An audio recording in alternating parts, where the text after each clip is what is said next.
আসসালামু আলাইকুম। আজকের এই ভিডিওতে আমরা দেখব কিভাবে রাউটারের অ্যাডমিন পাসওয়ার্ড অথবা লগইন পাসওয়ার্ড পরিবর্তন করবেন। অনেকে আবার এটাকে অ্যাডমিনিস্ট্রেশন পাসওয়ার্ডও বলে থাকে। মানে আপনি যখন রাউটারের অ্যাক্সেস প্যানেলে যান বা কন্ট্রোল প্যানেলে যান, সেখানে যাওয়ার জন্য যে একটা পাসওয়ার্ড দিতে হয় আপনাদেরকে, সেই পাসওয়ার্ডটাই মূলত হচ্ছে অ্যাডমিন পাসওয়ার্ড অথবা লগইন পাসওয়ার্ড অথবা কেউ অ্যাডমিনিস্ট্রেশন পাসওয়ার্ডও বলে।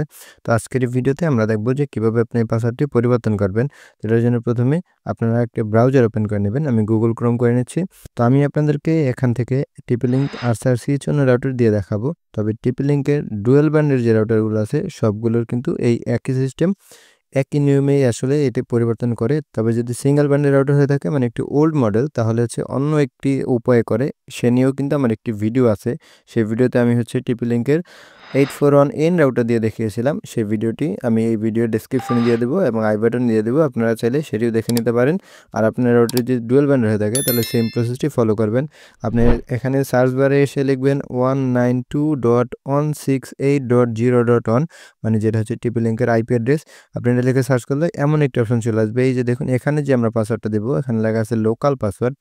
তো যে পাসওয়ার্ডই বলুন, লোকাল পাসওয়ার্ডই বলুন, অ্যাডমিন পাসওয়ার্ড বলুন অথবা হচ্ছে লগইন পাসওয়ার্ড বলুন, সেই একই। তো এখানে হচ্ছে আমি প্রথমেই পাসওয়ার্ড দিয়ে এটি লগইন করে নিব। তো আমি হচ্ছে আমার এখন পাসওয়ার্ডটি দিয়ে নিচ্ছি।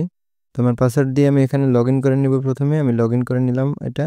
তো এখানে বাম দিকে দেখুন একটা 3 লাইন আইকন আছে। আমি 3 লাইনে ক্লিক করে দিব এবং এখান থেকে নিচে যে অ্যাডভান্স অপশন আছে, আমি এখানে অ্যাডভান্সে ক্লিক করে দিব এবং একদম নিচে যে সিস্টেম আছে, এই সিস্টেমের উপর একটু ক্লিক করে দিলে তারপর হচ্ছে এখানে দেখুন অ্যাডমিনিস্ট্রেশন লেখা আছে। এই যে অ্যাডমিনিস্ট্রেশন, আমরা এটার উপরে ক্লিক করে দেব। তাহলে হচ্ছে সেই পাসওয়ার্ডটি চেঞ্জ করার অপশন এখানে চলে আসবে। তো এই যে দেখুন, এখানে হচ্ছে শুরুতে হচ্ছে আমরা ওল্ড পাসওয়ার্ড, মানে এইমাত্র যে পাসওয়ার্ডটা দিয়ে আমি হচ্ছে লগইন করলাম, মানে বর্তমান হচ্ছে আমাদের যে পাসওয়ার্ড আছে, আমি সেই পাসওয়ার্ডটা এখানে দিয়ে নেব। তো আমাদের ওল্ড পাসওয়ার্ড দেওয়া হয়ে গেলে আমরা এখানে হচ্ছে আমাদের নিউ পাসওয়ার্ডটা দিয়ে নেব এবং নিউ পাসওয়ার্ড দেওয়ার ক্ষেত্রে আমরা এখানে হচ্ছে যে অক্ষর এবং সংখ্যা ২ টা মিলিয়ে দিতে হবে এবং এটা হচ্ছে মিনিমাম হতে হবে ৬টা। ৬টার কম দিতে পারবে না, এবং ম্যাক্সিমাম হচ্ছে ৩২টা। আমরা একটি এখানে পাসওয়ার্ড দিয়ে নিচ্ছি। তো এখানে পাসওয়ার্ডটি দেওয়া হয়ে গেলে নিচে সেম পাসওয়ার্ডটি, মানে কনফার্ম পাসওয়ার্ড হিসেবে আমরা আরও একবার দিয়ে নেব।